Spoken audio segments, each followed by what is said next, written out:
you're going to be the man on a team, do you think you can be the man on a team and win a championship? Russell Westbrook, John Wall, James Harden, the Lakers, the Warriors, and more on today's Scoops podcast. What's up, everyone? Welcome to the Scoops podcast. I'm your host, Daniel Diaz. Hope everyone is having a safe holiday season. We got some basketball to talk about. I got some headlines, some spotlights, some questions that I'm going to go over this podcast, so let's get into it. First headline that I wanted to get into is the Russell Westbrook and John Wall trade. So, Russell Westbrook goes to Washington, and John Wall and a lottery-protected first-round pick go to the Houston Rockets. And the big headline that's been going around is who wins? Who won that trade between the Rockets and the Wizards? And that's a tough question to ask. I think it's especially tough because you're talking about two very similar players. They're not identical in the way that they play, but they're similar in they're both very ball-dominant point guards. They're both point guards that, they do best with the ball in their hands, and they're not quite as effective when they're off ball. They both are not generally good jump shooters. Their game centers around driving to the basket. They both generally play good defense. They're both athletic point guards. Russ is 2 years older than John Wall. Russell Westbrook is 32. John Wall is 30. So relatively the same age. And it's a gamble. It's a gamble trade for the Rockets because you're getting John Wall, who hasn't played basketball for a while. He's been out with an injury. So you don't really know what John Wall you're going to get. But I think that was one of the only trades that you were going to get something back for Russell Westbrook with how much money he's making and just with fit. I'll get into a little later, but Russell Westbrook doesn't exactly fit with a lot of teams. A lot of teams already have an established point guard, an established ball handler, or the main thing that teams need is shooters. And Russell Westbrook isn't really that. But like I said, we'll get into a little later. Yeah, it's a gamble for the Rockets. They get that first round pick, which is pretty good. That could turn into something for them. Maybe a trade piece or maybe a young asset that they eventually draft. It's going to come down to John Wall and who he is, how he comes back, and how he fits with James Harden. These are basketball players who operate best when the ball is in their hands. So with that said, this is another experiment, another gamble that I don't necessarily think will pay off.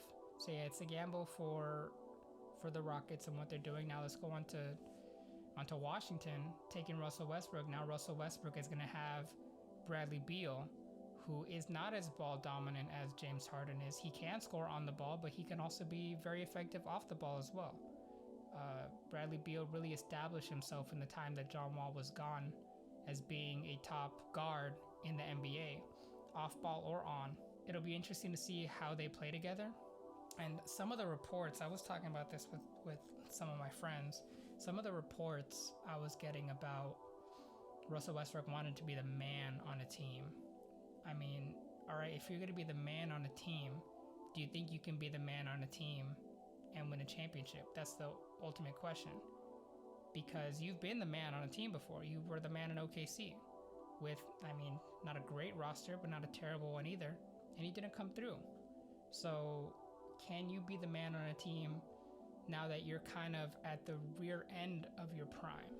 Not exactly the end, but you're coming up on the times where Father Time is going to catch up with you. So can you be the guy on the team and still win? I don't know. I don't think he can, personally. I've talked to a lot of people about Russell Westbrook. Russell Westbrook is a topic of conversation that a lot of basketball players, they have a very strong opinion about. And Russell Westbrook kind of separates into two groups of people on very opposite ends of the spectrum. You have one group of Russell Westbrook kind of haters, I would say, that although they may be focusing on the negative side of Russell Westbrook's game, they're also primarily correct about the things that they're saying. He needs the ball in his hands to be effective. Some believe he stat chases, but I don't think he does it to a point that it affects wins and losses. I think he's just out there trying to do everything he can to help his team win. The biggest thing about Russell Westbrook is his shooting ability. If he could shoot the basketball, he would be easily, and it wouldn't even be a question, a top 10 basketball player. Easily, because of how athletic he is, how big he is, His mentality, how tough he is, how hard he attacks the basket, his passing ability. You know, he's able to do everything except for shoot the ball, which has basically become the most important part of basketball these days. If you can do everything except for the most important part, how effective can you really be? That's kind of been Russell Westbrook's Achilles heel. You know, he'll shoot the ball, he'll shoot that thing, but he doesn't shoot it in a good enough percentage. And you need to be able to shoot the ball, especially when the ball is in your hands, when you're that guy. And then there's people on the other end of the spectrum that, you know, love Russell Westbrook, the dog, you know, the dog Mamba mentality, the guy that's out there competing every night. He never cheats his fan base, never cheats his teammates. He's always out there trying to do everything he can to win a basketball game. And I understand that. And I love that basketball player too, that type of mentality. That is a alpha dog mentality, and everyone knows that Russell Westbrook's mentality is alpha dog. The question has always been, is his play style and his talent and his overall body of, you know, being a basketball player, is that alpha mentality? Is that an alpha player? Not just mentality, but a player. And in my opinion, I don't think it is. I don't think that Russell Westbrook can be the guy on a team and win the championship. Because we saw him be the guy on the team, didn't work.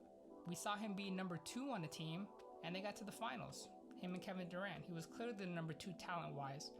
Kevin Durant went down with that injury, and then Russell Westbrook, you know, that's when his real alpha dog, I'm the guy mentality kind of took over when he started playing really well without Kevin Durant. And then Kevin Durant came, they had problems with chemistry, and I mean, everyone knows the story of what happened after that. I don't think he can be the guy. I think he could be the guy on a team that gets taken out first or second round. I think he could be the second option on a team that gets to the conference finals, maybe even the finals and gets swept. But if I were to put him, you know, rank him on a roster where I think they could win a championship, he'd be the third guy. You know, you'd have, you know, a guard or a forward, someone like a Kawhi Leonard, or even a Kevin Durant, but I mean, we all know that story. Someone like that, and then a big man that's the second option, someone like maybe a Jokic, an Embiid. Just chances of these players actually getting together are not very high, but I'm just throwing out examples of what number 1s and number 2s can come before Russell Westbrook for him to be number 3. I heard a lot of rumors in the beginning of free agency about the possibility of Russell Westbrook coming to the Lakers, and I had a lot of friends and basketball fans come to me and ask me what I thought about that, and that they thought it was a good idea. And my immediate reaction was, no, that's really not a good idea.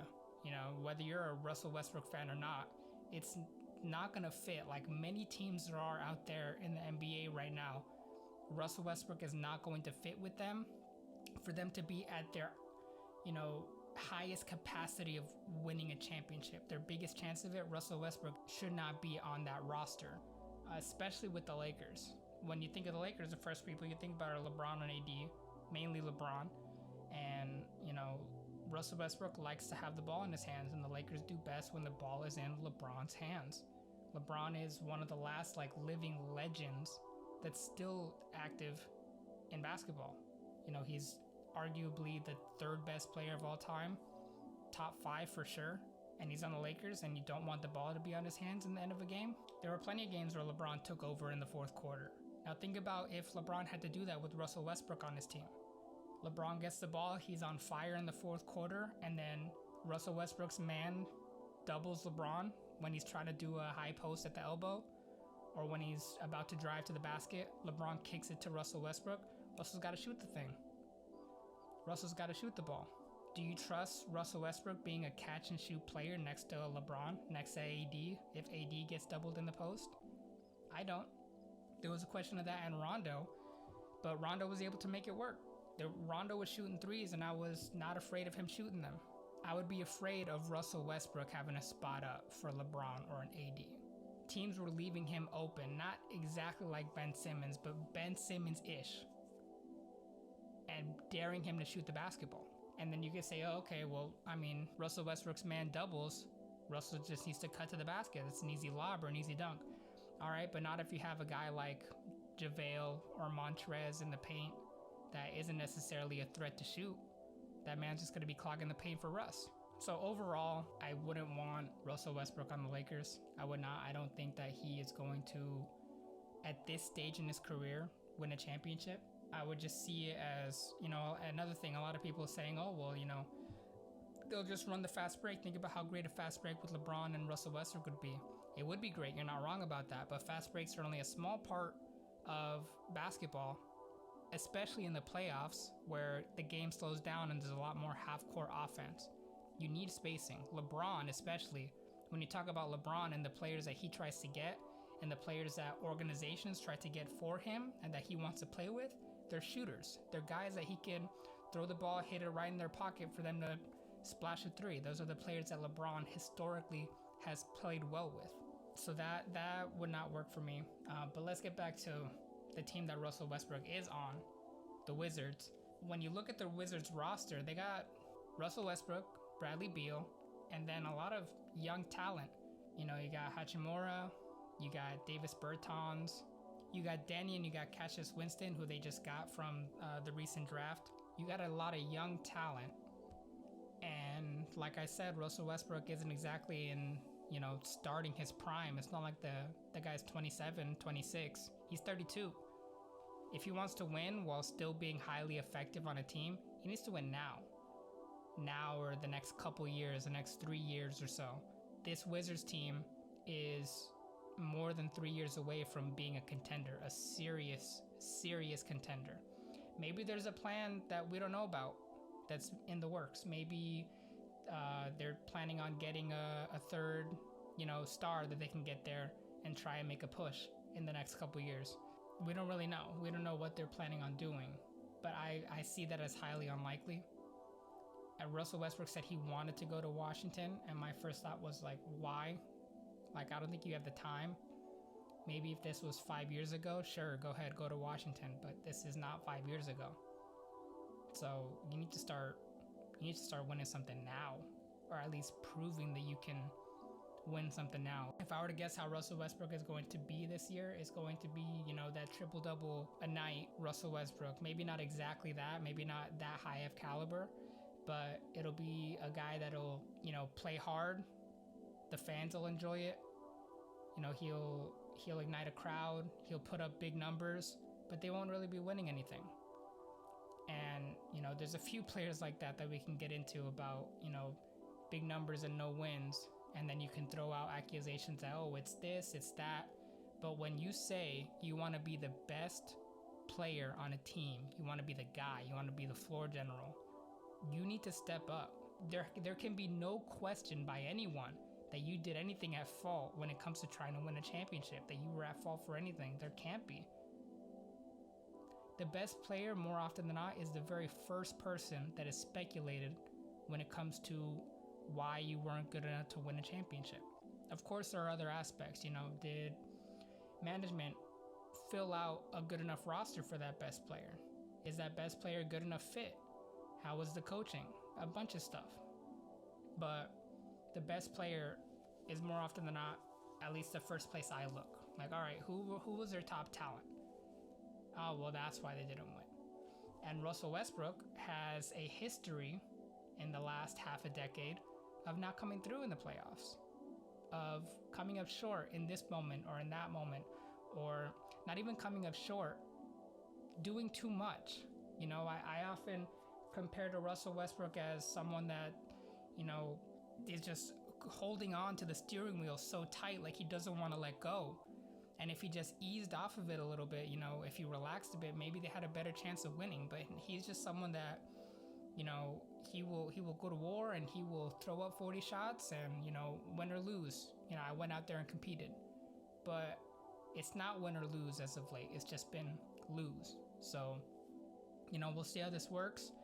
After more than one failed experiment, maybe it's time for Russell Westbrook and for the fans of Russell Westbrook that are so, in awe of how great he is, to really take a look.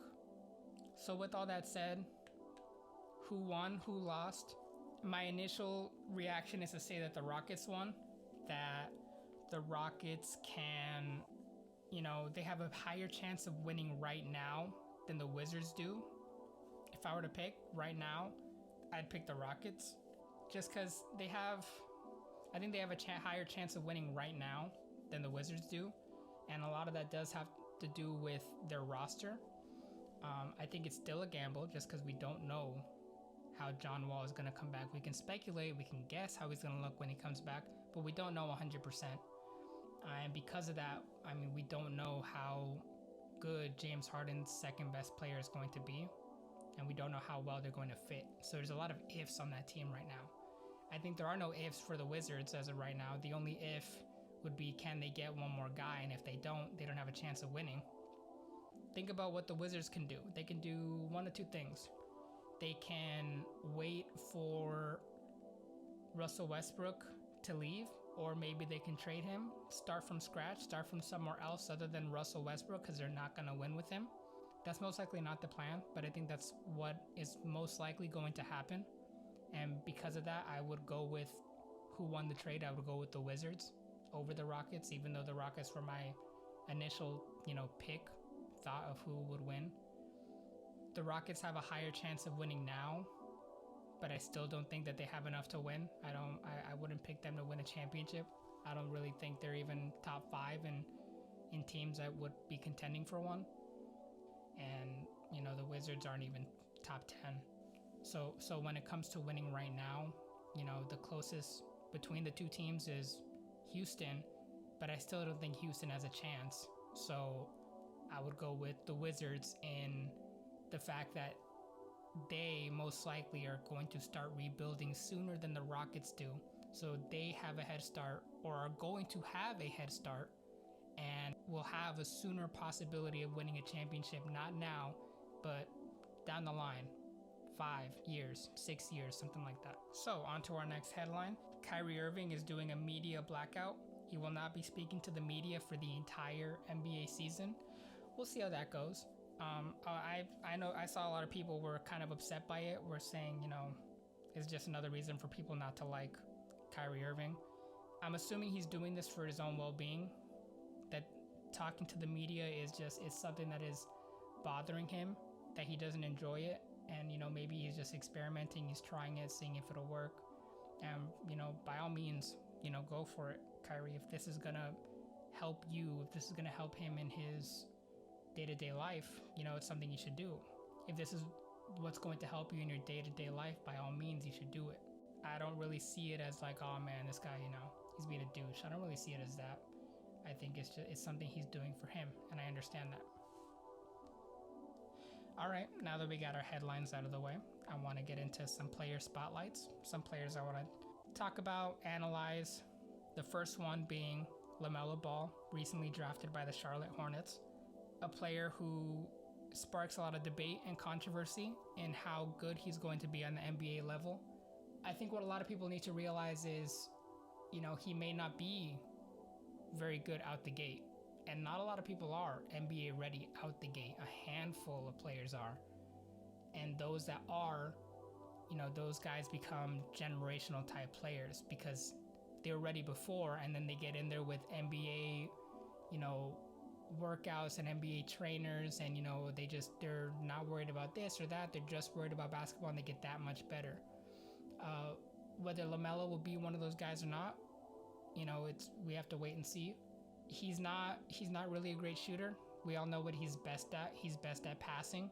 He can pass the basketball. He can move the ball for your team. He can score here and there.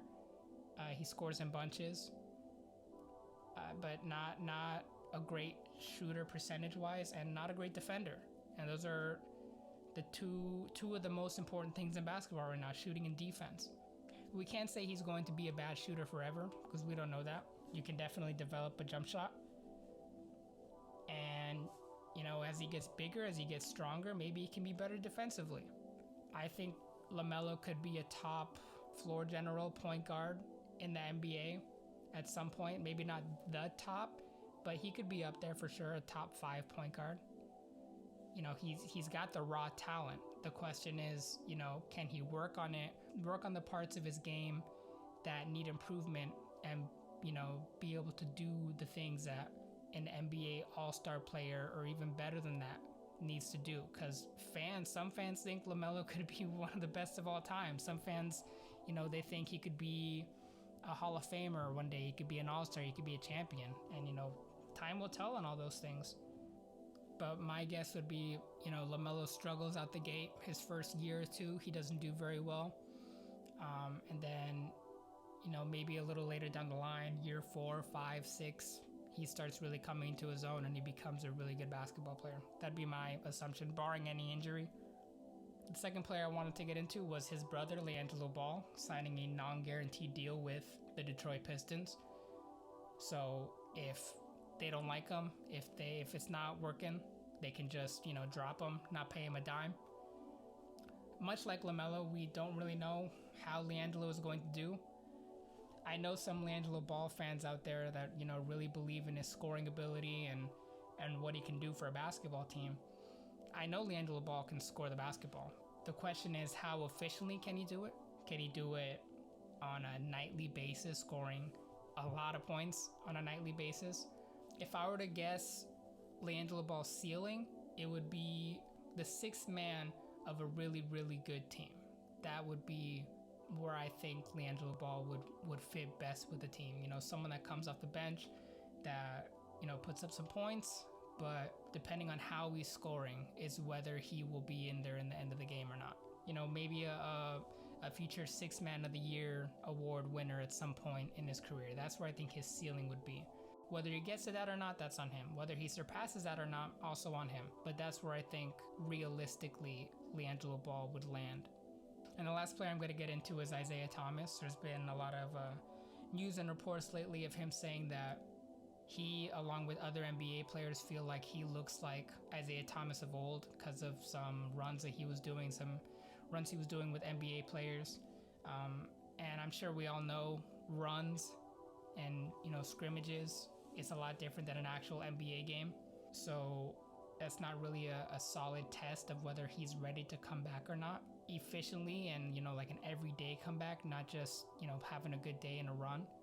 I think he's worth a team giving him a chance, a team that, not necessarily a contender, but somewhere where he could go, put up some numbers, show what he can do, and maybe get a contract somewhere else.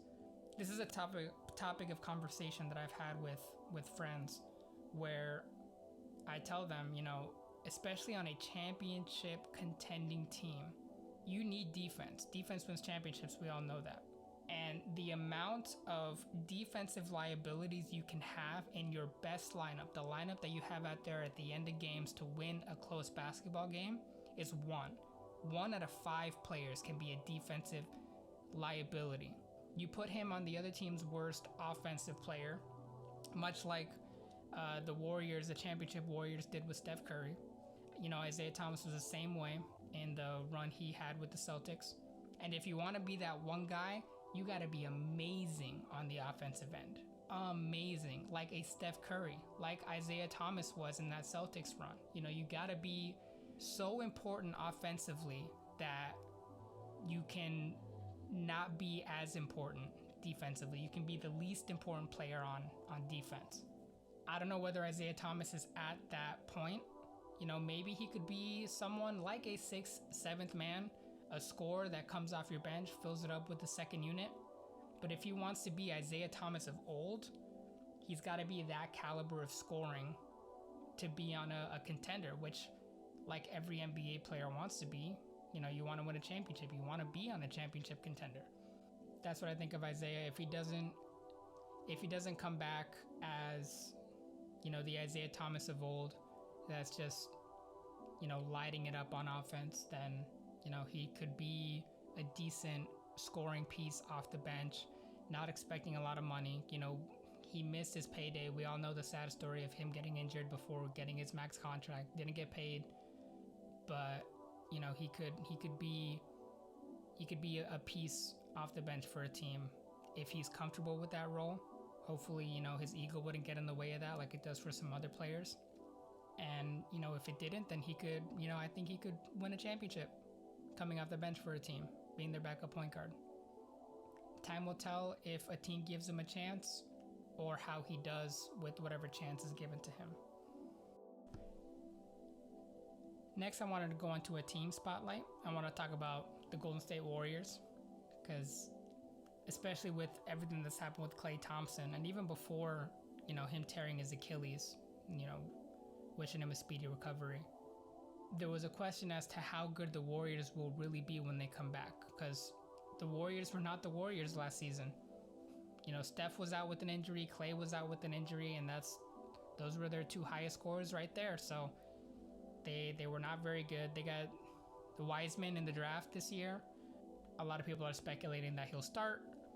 Questions are going around as to how good he'll be when he starts, if he starts, if the Warriors can contend for a championship with him as their starting center.